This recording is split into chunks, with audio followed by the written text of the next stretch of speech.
రాముల వారి వ్రతాన్ని కొంతమంది అక్కతాయిలు అర్ధరాత్రి కాల్చడం నిజం కూడా దురదృష్టకరం, బాధాకరం కూడా.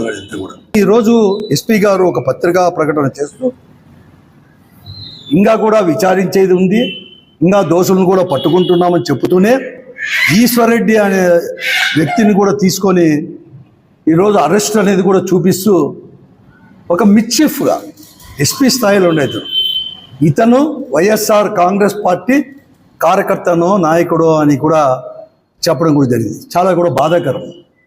మరీ ముఖ్యంగా లా అండ్ ఆర్డర్ మెయింటైన్ చేయాల్సిన వారే ఇలా చెప్పడం కూడా చాలా కూడా దురదృష్టకరం అని చెప్పేసి కూడా నేను చెప్తూనే ఈరోజు న్యాయాన్ని లా అండ్ ఆర్డర్ని కాపాడాల్సిన ఒక ఎస్పీ గారే ఈరోజు కూడా అధికార పార్టీకి ఊడిగం చేస్తామంటే ఈ జిల్లా ఎవరు కానీ చూస్తూ ఊరికే ఉండలేము.